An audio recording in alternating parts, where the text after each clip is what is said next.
Hey friends, welcome back to Simply Home and Harvest. I'm Jen, and today we're going to do a little seedling transplanting. All my little seedlings are just busting out of their little starter packs, and so I want to get them into bigger containers, probably some cups and some little 4-inch pots. So we're going to go ahead and get all of those transplanted. Still not the final step. I'm going to let them grow in those containers for a few weeks before we put them in the garden. Still too early for us to, well, for me anyway, to put them into the garden right now, but in a few weeks it will be time. Also, I'm going to give you a little glimpse into how we have integrated our baby chicks in with our existing flock of grown hens. So I will show you how that's going, and I don't know what else we'll get into today, but it's been a beautiful day, so we're gonna try to get some things done outdoors.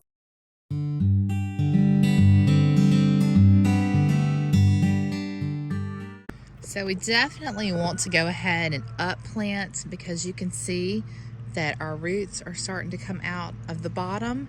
And I just noticed that they weren't looking as healthy as some of the others that I've done before in the individual cups. This is my first time ever using the burpee system.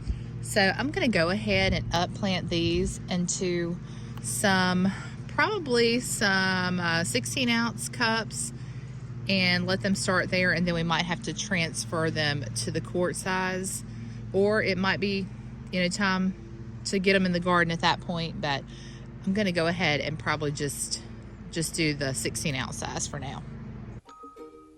So this is the soil that I like to use, especially when I'm transplanting any seedlings. This is the Miracle-Gro Performance Organic in-ground soil. And I'm just taking each plant out of its cell, and these are the tomato plants right here. And I'm using just some styrofoam cups that I saved from last year. These are the quart size.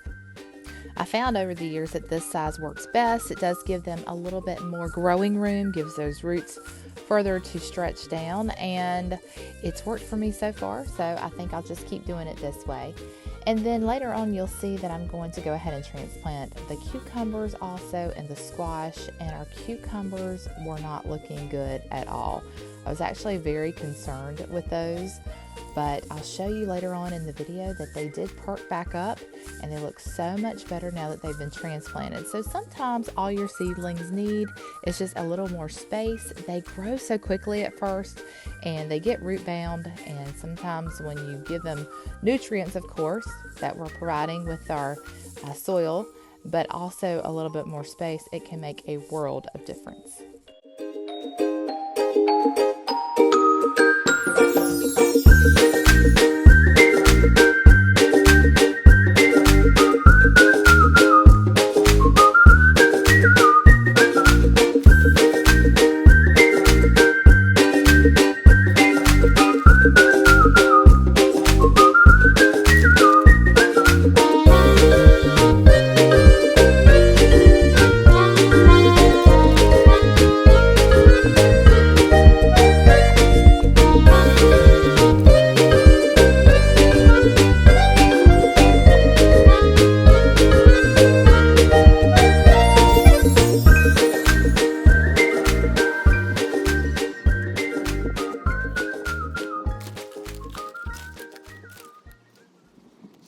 So I've got my seedlings back in their spot. Hopefully those cucumbers are going to be okay, and they're going to perk back up. And I've got the smaller growing plants on the bottom because I wanted to have, of course I've got Roman tomatoes over here, but I wanted to have more room at the top of our greenhouse window. Oh, this is our greenhouse window for those of you who have never seen this. But I've got our larger tomatoes at the top there, and then I did have a space right here. I just went ahead and added our little basil back in to let it continue to grow before we transplant it. But that's our setup. They'll hang out here in the garden window probably for another 3 weeks, and then off to the garden they will go to hopefully yield a plentiful harvest. Nope. So we have started integrating our little chicks, which aren't so little anymore, with our big girls, and some of them are taking better to it than others.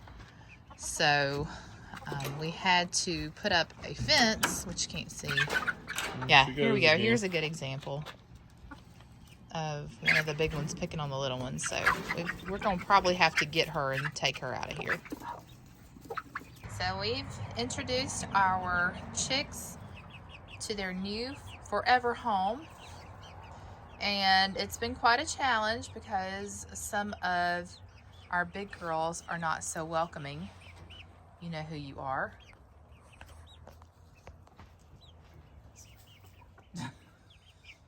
We put this fence up and we've just been blocking this side off and letting the new chicks stay over there during the day. We had their water and their feeder over there, but anytime we would open up the fencing, this one right here would just terrorize them, just jump at them, peck at them, which I know is what they have to do. They have to establish their pecking order, but she was being a little more aggressive. The others really weren't, you know, bothered by them at all. So we've now moved their water and feed over here, and of course they have to have different feed. They're still on the chick starter feed, so which Chicoletta really likes.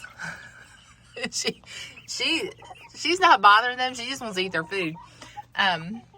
But that is the status so far. So hopefully everyone will get along and we can become one happy family. And if you notice, we are missing one of our big girls, Rosemary.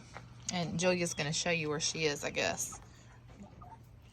Maybe not. But anyway, she's very broody right now. And so she's actually inside the coop in one of the laying boxes. And she just wants to hang out there all day. We're having to remove her to, you know, get her to come out and get some fresh air. But she does not, she's just not happy about it. Broody Betty. So here she is. Yeah, Tim calls her Broody Betty. And she will bristle up. She's not sitting on anything right now. Nothing.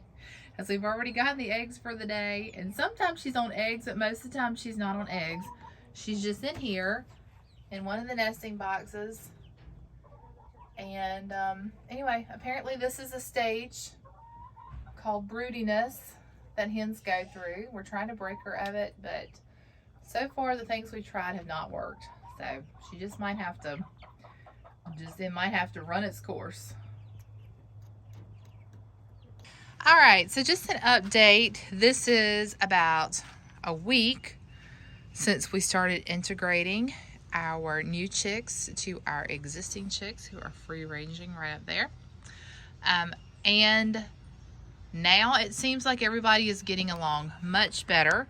They've actually been sleeping in the coop with the big girls for the last probably 4 or 5 nights, but for the last 2 nights they've been in there without their box. So they've been up on their roosting bar, which you can see they love the roosting bar, and it looks like everybody's starting to get along and that it's all going to work out. So just an update.